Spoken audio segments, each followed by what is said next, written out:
times, and then it would be getting up. We would get up before the bakeries opened. That's how early that was. And we would come back from the shows and stop at the bakery and go in the back door and get hot cinnamon buns and take them home sometimes. The dark of the night, it'd still be dark in the winter up there when we'd done our show and on our way home. Then we'd go back and get ready to go to school. He had joke books and stuff he'd thumb through and, get out, lines like Mexican weather report would be chilly today and hot tamale. I'd say, Dad, I don't want to sing today. I want to make up a poem instead. I want to have a poem contest with you. You do. Now, you know I can beat you, Phil. What do you want to have a contest? Well, I want to pick a hard subject this time. We're going to pick... Well, you usually pick that same one. So well, this one's difficult. It's going to be about... How about me picking the subject? You pick a subject. Birds. That's awfully easy. We'll make it about birds and grapefruit. Make it hard. Birds and grapefruit? You mean both at once? Both at once. You go first. Okay, I'm going to beat you again. I'll go first. Birds and grapefruit. I wouldn't want to be a little bird that flies up so high. I'd rather be a grapefruit and squirt right in your eye.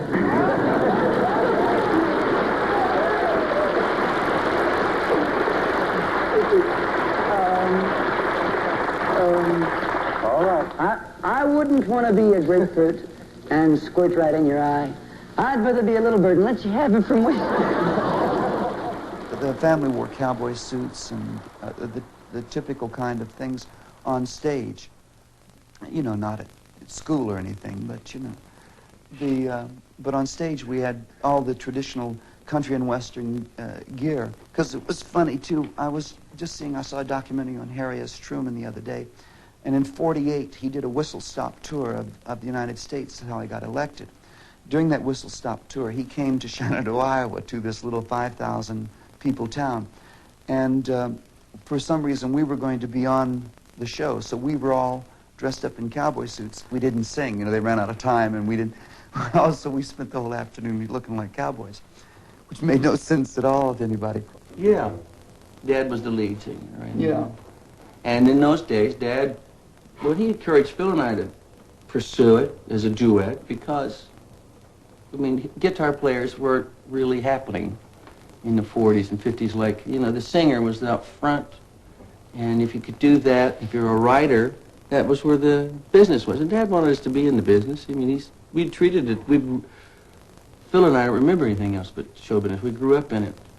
Food in our mouth came from it, whether it was lean or fat, It came from what we did as music. We didn't learn it from anything else. But my favorite was Lefty Frizzell. My love is real for my mom. I still think he's probably the backbone. I think most all country singers, all the ones you really know now, are derived from the Lefty Frizzell. I really do. You can even hear a little bit of Lefty Frizzell in some of the songs we sang. You cheated me and made me lonely. I tried to be your very own. There'll be a day you want me only, but when I leave, I'll be a long time gone. Be a long time gone.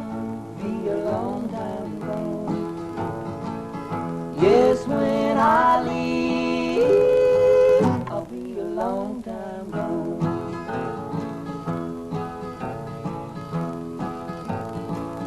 You're gonna be sad. You're gonna be weeping. You're gonna be blue and all alone. You regret the day you seen me leaving. 'Cause when I leave, I'll be a long time gone. Be a long time gone. Be a long time gone.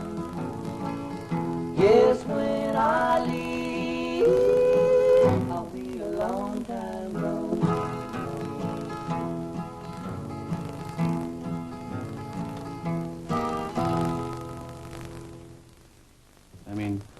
then I really sort of discovered who Hank Williams was. I wanted to be like Hank Williams. I wanted to write songs and be that.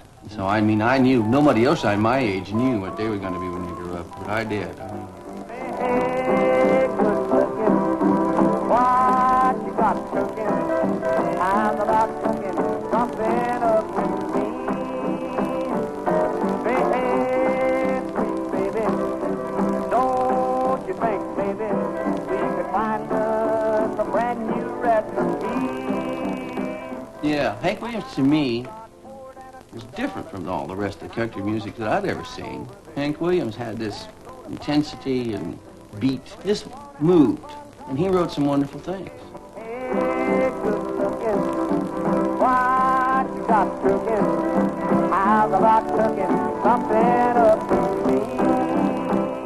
Well, of course, I liked Little Richard and Chuck Berry. You know, really wonderful. The things, the songs of Chuck Berry is just marvelous, and Little Richard, same thing. But Bo Diddley had this wonderful primitive rhythm. Something was happening then. It wasn't just that music was changing, so was the look and the feel and the style. How do you define taste or style? Really, sometimes it's hard to do. It's minuscule, and it really has no definition. It fits your sense about yourself, and it says something to you that says nothing to somebody else around you. What you're calling stylish, I might call cool.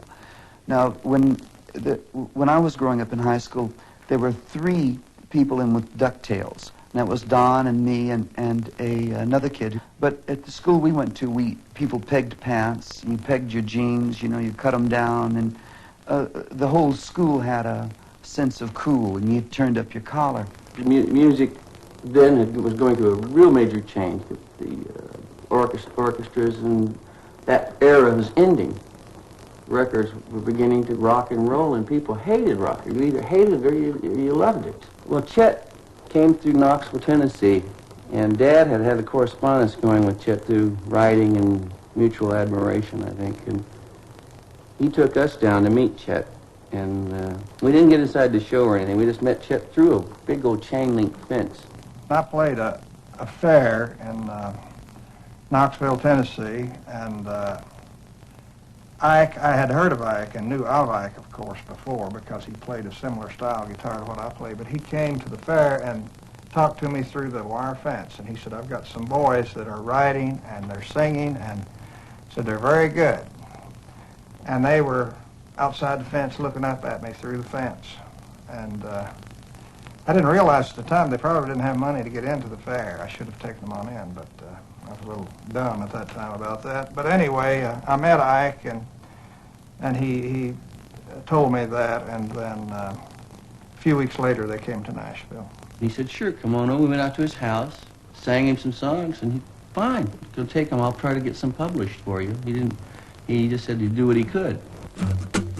First of all, there was always that thing of we hadn't made it yet. Every family was going to make it one day.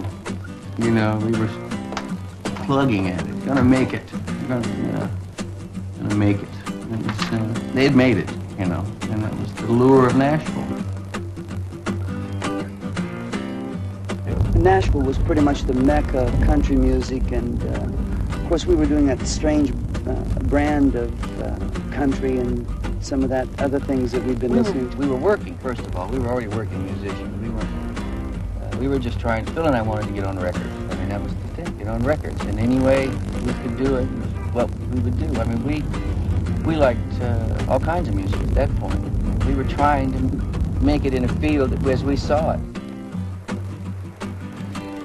The early days when we were here, 57 was our first appearance. It was wonderful. I mean, of course, it was the top. There was no place else. This was the mecca of country music, and this is what we had wanted and what we had been standing outside. And one month we were out there, and the next month we were here. And that in itself was phenomenal as far as I was concerned. Yeah, and actually, you know, because Dad and them had always aspired to hear. Well, they were here, and they saw it. Yeah. They saw it happen. It was great.